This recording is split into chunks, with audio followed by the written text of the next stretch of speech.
ছেলেটা কে হয় তোমার? আমার বয়ফ্রেন্ড, মানে বিয়ে করছি। আচ্ছা, তুমি ওরা পছন্দ করো, ভালোবাসো? তোমার বাবাকে?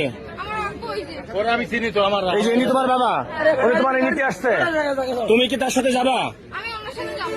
এখন তো তুমি তো প্রাপ্তবয়স্ক হও নাই, একটু দাঁড়াও, একটু ধৈর্য ধরো। আমি প্রাপ্তবয়স্ক হই না, আমার বিয়ে দেবে কেন? তো আপনি কি আপনার মেয়ে বিয়ে দিচ্ছেন? আমি বিয়ে দেওয়ার দিকে আমি ছেলেও আছে, বিয়ে না বসবে থাকবে আমার বাড়ি থাকবে।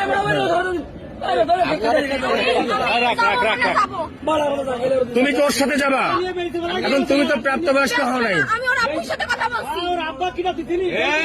ও নাম্বার আমি তুমি ওর কপালে সিঁদুর দেওয়া আছে। আরে মুসলমান মুসলমান? কখন? মেয়ে দিচ্ছিলাম তাই মনে লাগছে। তোমার বাসা কোথায়? তোমরা নিতে আসছো, এরা যদি এখন তোমার মায়েরা পুলিশে দেয় কি করবা? তুমি এত সাহস নিয়ে কিভাবে আসলে রাজশাহী থেকে এখানে? ফোন করেছে এই জন্য এসে আমি বলছি বলেই তো আসছি। তুমি সাহস দিয়ে আনছো, এমনকি তুমি ওর সাথে যাবা? হ্যাঁ, যাবো। আর ও যদি তোমার একটা বিপদে ফেলে তাহলে কি হবে? কি করে বিপদে ফেলবে? মনে করো যে একটা বিপদে ফেললো, ও তোমার একটা বিপদে ফেললো, আমার আব্বু বলছে আমি যদি চলে যাইতে চাই আমাকে চলে যাইতে বলছে। তুমি আর গায়ে হাত দেবো না,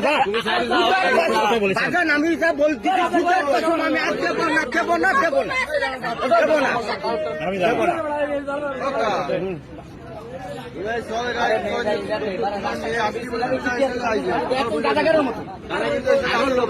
আরো লোক আছে, একটা হিন্দু মেয়ে, এর গুরু আছে, আমি আপনাদের সেই মায়েও আমি আটকাইছি।